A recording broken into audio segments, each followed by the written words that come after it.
여러분, 조 단위도 아니고 무려 8경원입니다. 감이 잘 안 오시죠? 우리나라 1년 예산이 600조 원 좀 넘는데 그 돈을 130년 동안 한 푼도 안 쓰고 꼬박 모아야 하는 말도 안 되는 숫자예요. 이 괴물 같은 빚더미가 결국 터져버렸습니다. 시진핑조차 손을 뗐다는 이 소름 돋는 사정. 도대체 중국에서 무슨 일이 벌어지고 있는 걸까요? 오늘 이 이야기 제대로 모르면 우리 노후 자금부터 자식들 일자리까지 한순간에 휩쓸려 나갈 수 있거든요. 진짜는 지금부터니까 끝까지 집중해주세요. 중국 정부가 내놓은 올해 성장률 목표가 4.5%예요. 1991년 이후 35년 만에 가장 낮은 수치인데 사실 이것도 희망사항일 뿐입니다. 왜냐? 중국 경제라는 거대한 엔진 자체가 지금 통째로 꺼지고 있거든요. 강동성 공단에서 수십 개 업체가 한꺼번에 문을 닫았는데 이유가 처절합니다. 물건이 안 팔려서 가격을 내렸는데 그래도 안 팔리니까 더 내렸대요. 결국 팔수록 손해가 나는 적자 늪에 빠진 겁니다. 이게 바로 경제학자들이 밤잠 설치며 무서워하는 디플레이션입니다. 물가가 내려가면 소비자는 더 싼 가격을 기다리며 지갑을 닫고 기업은 직원을 자릅니다. 그럼 소득이 줄어든 사람들은 더 안 쓰겠죠? 이 지옥 같은 쳇바퀴가 한번 돌면 멈추기가 정말 어렵습니다. 일본이 이 늪에서 30년을 허우적댔잖아요. 근데 중국은 일본보다 훨씬 심각해요. 일본은 부자가 된 뒤에 병에 걸렸지만 중국은 가난한 채로 늙어가는 중진국 함정에 딱 걸려버린 겁니다. 그럼 왜 이 사달이 났느냐? 바로 부동산 때문입니다. 중국인 재산의 70%가 부동산에 묶여 있는데 지금 그 거품이 박살나고 있어요. 시진핑 정부가 2020년에 세계의 레드라인이라는 칼을 뽑았거든요. 부채 많은 건설사 대출을 꽉 막아버린 건데 거품 잡으려다 기둥을 뽑아버린 꼴이 됐습니다. 1070조 원 빚더미 헝다가 무너지고 완커, 비구이 위안 같은 대형사들이 줄줄이 도미노처럼 쓰러졌죠. 진짜 무서운 건 지방은행들입니다. 건설사에 돈 빌려준 은행들이 휘청거리니까 1년 사이에 수백 개의 중소은행이 조용히 사라졌어요. 자고 일어났더니 내 돈 맡긴 은행이 간판 내린 겁니다. 돈 찾으러 갔더니 공안들이 막아서고 SNS에 올리면 검열로 삭제당해요. 시진핑은 왜 이걸 안 되돌릴까요? 본인의 정치적 자존심인 공동부유 때문입니다. 투기꾼 잡겠다던 구호를 뒤집으면 권위가 흔들리니까 경제가 죽어가도 끝까지 고집을 부리는 거예요. 이게 바로 정치가 경제를 잡아먹을 때 생기는 비극입니다. 제가 현지 소식 하나 들려드릴게요. 중국 광동성 아시죠? 세계의 공장이라 불리는 그곳 제조업 공단에서 올해 초에 수십 개 업체가 한꺼번에 문을 닫았어요. 이유가 기가 막힙니다. 물건이 안 팔려서 가격을 내렸는데 그래도 안 팔리니까 더 내렸대요. 그제야 겨우 팔리기 시작했는데 문제는 팔면 팔수록 손해가 나는 구조가 된 거예요. 이런 상황에서 버틸 수 있는 기업이 세상에 어디 있겠어요? 당연히 없죠. 이게 바로 경제학자들이 밤잠 설치며 무서워하는 디플레이션이라는 괴물입니다. 흔히 물가가 내려가면 좋은 거 아니냐고 하시는데 천만의 말씀이에요. 물가가 내려가면 소비자들이 지갑을 딱 닫고 기다려요. 내일 사면 더 쌀 텐데 왜 오늘 사? 이렇게 되는 거죠. 그럼 기업은 물건이 안 팔리니까 직원을 자르고 잘린 사람들은 돈이 없으니 소비를 더 줄여요. 그럼 물가가 또 내려가죠. 이 악순환이 한번 시작되면 멈추기가 정말 어렵거든요. 일본이 이 늪에서 30년을 허우적댔잖아요. 근데 중국은 일본보다 훨씬 심각해요. 일본은 1인당 GDP가 4만 달러가 넘는 선진국이 된 다음에 이 병에 걸렸지만 중국은 겨우 2만 3천 달러 수준인 중진국 단계에서 이 구조에 갇혀버렸거든요. 부자가 되기도 전에 병부터 들어버린 거예요. 가난한 채로 성장이 멈춘다는 것. 이게 학자들이 일본보다 중국이 훨씬 위험하다고 입을 모아 말하는 진짜 이유입니다. 인플레이션은 물가가 올라서 고통스럽긴 해도 경제 엔진은 돌아가거든요. 근데 디플레이션은 엔진 자체가 식어버리는 거예요. 엔진을 다시 켜려고 금리를 내려봐도 이미 제로금리라 더 내릴 곳도 없고요. 돈을 아무리 풀어도 미래가 불안한 사람들이 저축만 하니까 소비로 이어지질 않아요. 이걸 유동성 함정이라고 하는데 지금 중국이 딱 그 함정에 발이 쑥 빠져버린 상황인 거죠. 근데 여러분, 이게 끝이 아니에요. 장부 뒷면을 들여다봤더니 진짜 경악할 만한 숫자들이 줄줄이 나오고 있거든요. 자, 그럼 왜 중국 경제의 엔진이 꺼졌는지 그 핵심을 뜯어봐야겠죠. 중국 사람들 가계 자산의 70%가 어디에 묶여 있는지 아세요? 바로 부동산입니다. 우리나라도 부동산 비중이 높지만 중국은 정말 비정상적일 정도로 올인했거든요. 그런데 지금 그 집값이 뚝뚝 떨어지고 있어요. 내 재산의 절반 이상이 하룻밤새 증발한다고 생각해보세요. 어느 누가 시장 가서 물건 사고 외식을 하겠습니까? 지갑을 꽉 닫을 수밖에 없는 거죠. 도대체 왜 이렇게까지 됐을까요? 시작은 2020년 시진핑 정부가 발표한 세계의 레드라인 정책이었어요.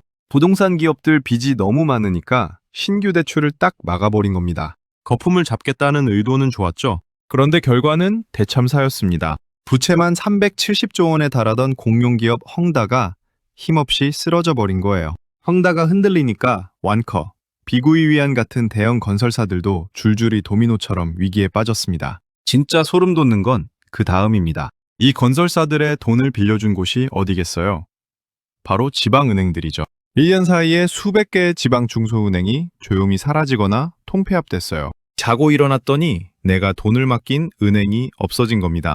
예금 찾으러 갔다가 몸둥이 든 보안 요원들한테 쫓겨난 사례들이 중국 SNS에 올라오는데 그게 또 검열로 바로바로 삭제돼요. 눈 가리고 앙호한다고 터진 독이 막아집니까? 독이 든 성배를 원샷해버린 정책 실패죠. 근데 시진핑은 왜 이 실패를 인정하고 되돌리지 않았을까요? 정치적인 이유가 큽니다. 공동부유, 즉 다 같이 잘 살자는 게 본인의 핵심 구호였거든요. 투기꾼 잡고 부의 불평등을 막겠다는 그 체면 때문에 경제가 무너져도 정책을 뒤집지 않은 거예요. 그 결과가 뭡니까? 주요 도시 집값이 고점 대비 30%나 빠졌고 그 손실은 고스란히 평범한 가게로 내려왔습니다. 정치가 경제의 발목을 제대로 잡은 꼴이죠. 부동산이 무너지니까 이번엔 지방정부 재정이 박살이 났습니다. 중국 지방정부는 땅 팔아서 먹고 살거든요. 건설사에 땅 팔아서 예산 쓰던 구조인데 건설사가 망해가니 땅이 팔리겠어요? 수입이 뚝 끊긴 거죠. 여기서 중국 정부가 꼼수를 부립니다. 이름도 어려운 LGFV, 즉 지방정부 융자 플랫폼이라는 가짜 회사를 수천 개 만들어서 몰래 빚을 내기 시작한 거예요. 공식 장부에는 안 잡히는 그림자 부채입니다. 이 그림자 부채까지 다 합치니까 중국 전체 빚이 얼마냐? 바로 우리 돈으로 8경원에 달하게 된 겁니다. 상상이 가세요? 8조도 아니고 80조도 아닌 8경원입니다. 이 돈으로 뭘 했느냐고요? 사람이 한 명도 안 사는 유령 신도시, 차 한 대 안 다니는 8차선 고속도로, 수요도 없는 으리으리한 공항들만 잔뜩 지어놨어요. 수익은 안 나는데 이자만 꼬박꼬박 나갑니다. 이자 갚으려고 또 빚을 내는 이 지옥 같은 굴레.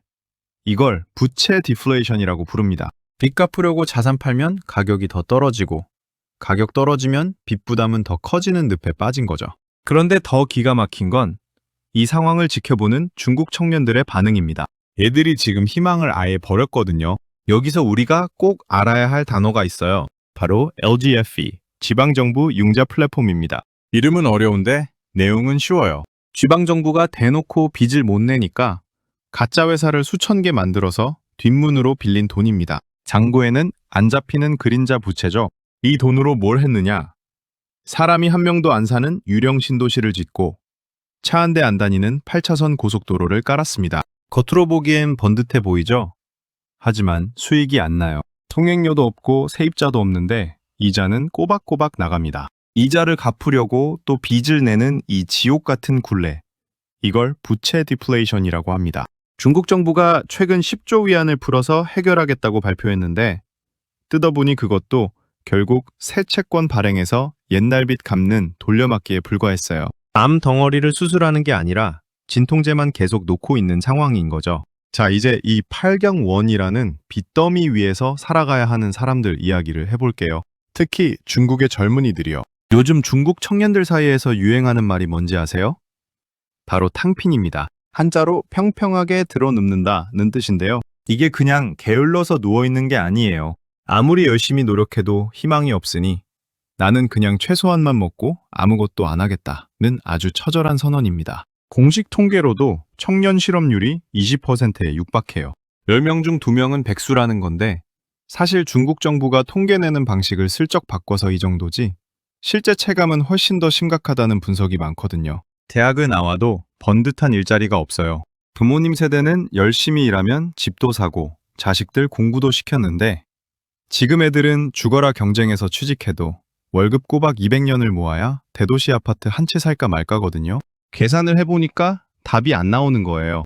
노력해봤자 보상이 없는데 내가 왜 이 고생을 하나 싶겠죠. 그래서 결혼도 포기하고 출산도 포기하고 그냥 드러누워 버리는 겁니다. 이게 단순히 개인의 선택일까요? 아니에요. 경제 시스템 자체가 청년들을 벼랑 끝으로 밀어넣은 겁니다. 중국 정부가 이 탕핑 현상을 비판하고 단속도 해봤지만 그게 단속한다고 해결될 일인가요? 구조를 바꾸지 않으면 절대로 안 멈추거든요. 더 심각한 건 이 청년들이 드러누우면서 중국의 인구 구조가 무너지고 있다는 겁니다. 중국은 이미 인구가 줄어드는 국면에 들어섰어요. 인구가 줄면 물건 사줄 사람이 없어지죠?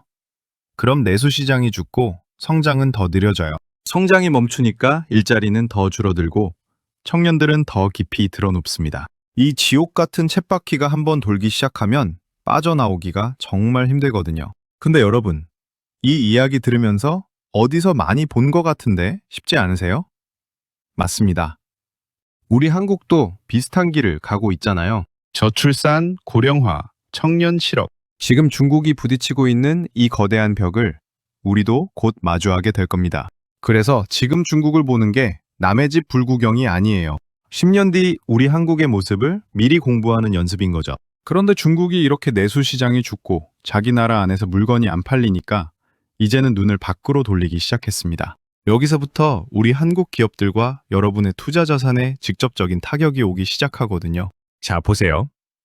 중국 안에서 물건이 안 팔리고 청년들은 드러누웠습니다. 그럼 중국 공장들은 어떻게 해야 할까요? 기계를 멈춰야 할까요? 아니요. 멈출 수가 없거든요. 멈추는 순간 그 거대한 8경원의 빚 이자를 못 갚고 바로 파산이니까요. 그래서 중국이 선택한 방법이 정말 무섭습니다. 바로 밀어내기예요. 전기차, 배터리, 철강, 화학제품. 중국 정부가 보조금을 왕창 줘서 국제 시세보다 훨씬 싸게 전 세계로 쏟아내는 겁니다. 이걸 deflation 수출이라고 불러요. 자기 나라의 경제 동물을 남의 나라에 떠넘기는 거죠. 미국이 왜 관세 폭탄을 때리고 유럽이 난리를 치겠어요? 중국이 말도 안 되는 가격으로 시장을 다 망가뜨리고 있으니까 그렇거든요. 근데 중국 입장에서는요, 이게 선택이 아니라 생존이에요. 가라앉는 배에서 일단 살고 보려고 짐을 밖으로 마구 던지는 건데 그 짐이 지금 우리 마당으로 떨어지고 있는 겁니다. 여기서 우리 한국 경제가 직격탄을 맞아요. 중국이 우리랑 겹치는 분야가 너무 많거든요. 조선, 화학, 철강 같은 우리 효자 산업들. 중국이 덤핑으로 치고 나오면 우리 중소제조업체들은 가격 경쟁에서 밀려날 수밖에 없죠. 이미 현장에서는 중국 때문에 못 해먹겠다는 소리가 터져 나오고 있습니다. 진짜 무서운 건 이게 단순한 무역 전쟁이 아니라는 거예요. 중국 경제라는 거대한 댐에 금이 갔고 그 물이 터져 나오면서 주변 나라들을 다 쓸어버리려 하는 겁니다. 그럼 우리 한국은 그냥 앉아서 당해야 할까요? 아니죠. 중국 경제가 어떤 방향으로 갈지 그 시나리오를 미리 알면 우리가 살 길이 보이거든요. 크게 두 가지 길이 있습니다. 첫 번째는 일본처럼 서서히 가라앉는 장기 침체예요. 드라마틱하게 펑 터지지는 않지만 10년, 20년 동안 성장률이 뚝 떨어지면서 우리 수출도 서서히 말라가는 시나리오죠. 두 번째는 그 8경원의 빚, 즉 LGFV라 불리는 지방정부 부채가 한꺼번에 터지는 연쇄부도 시나리오입니다. 만약 이렇게 되면 금융 시스템이 마비되면서 전 세계에 큰 충격이 올 거예요. 중국 정부는 지금 어떻게든 첫 번째 길, 그러니까 천천히 가라앉는 쪽으로 가려고 발버둥을 치고 있어요. 근데 그게 마음대로 될지는 아무도 모르는 일이죠. 어느 쪽이든 우리 한국에는 엄청난 변화가 올 수밖에 없습니다. 하지만 여러분, 너무 겁먹으실 필요는 없어요. 위기는 항상 두 개의 얼굴을 가지고 있거든요. 누군가는 망할 때, 누군가는 그 틈에서 수억 원, 수십억 원을 법니다. 지금부터 그 기회가 어디에 숨어 있는지 아주 자세하게 짚어드릴게요. 자, 이제 우리 이야기를 해봅시다. 중국 안에서 물건이 안 팔리니까 걔네들이 어떻게 합니까? 공장 돌려야 하니까 보조금 왕창 얹어서 전 세계로 덤핑을 합니다. 전기차, 배터리, 철강. 대값도 안 되는 헐값에 전 세계 시장을 오염시키고 있어요. 이게 바로 중국발 디플레이션 수출입니다. 달아있는 배에서 살려고 짐을 마구 던지는데 그 짐이 우리 마당에 떨어져서 우리 중소기업들을 덮치고 있는 거예요. 하지만 여러분, 하늘이 무너져도 솟아날 구멍은 있습니다. 최근 삼성전자와 SK하이닉스 주가 보셨죠? 중국 빅테크들이 흔들리는 사이 우리 반도체는 사상 최고치를 향해 가고 있습니다. 왜 그럴까요? AI 투자는 중국 경제랑 상관없이 계속되거든요. 중국이 아무리 돈을 쏟아부어도 인공지능에 들어가는 고성능 메모리, HBM은 결국 우리 한국이 만듭니다. 글로벌 큰손들이 중국은 불안하니 믿을 수 있는 한국 반도체에 돈을 묻자 하고 몰려오고 있는 겁니다. 자, 이제 여기까지 들으시면 이런 걱정이 되실 거예요. 아니, 중국이 저렇게 망가지면 우리나라도 다 같이 망하는 거 아니냐? 물론 힘든 부분도 있죠. 하지만 여러분, 돈의 흐름은 참 묘해요. 한쪽이 마르면 반드시 다른 쪽으로 흘러가게 되어 있거든요. 지금 그 돈이 어디로 가고 있는지 이걸 아는 분들이 나중에 수억 원, 수십억 원의 기회를 잡는 겁니다. 최근에 정말 상징적인 사건이 하나 있었어요. 삼성전자랑 SK하이닉스 주가 보셨나요? 지난 2월 초에 얘네들 합친 몸값이 중국의 자존심이라는 텐센트랑 알리바바 합친 걸 처음으로 넘어섰습니다. 이게 그냥 우연일까요? 아니요. 거대한 구조의 변화입니다. 중국의 빅테크 기업들이 정부 규제랑 경기 침체로 흔들리는 사이에 우리 한국의 반도체가 그 자리를 꿰차고 올라간 거예요. 이유는 간단합니다. 지금 전 세계는 AI, 즉 인공지능 전쟁 중이잖아요. 중국 경제가 아무리 나빠져도 이 AI 투자는 멈출 수가 없거든요. 데이터 센터 짓고 인공지능 돌리려면 고성능 메모리 반도체인 HBM이 꼭 필요한데 이걸 전 세계에서 누가 제일 잘 만듭니까? 바로 우리 삼성과 하이닉스예요.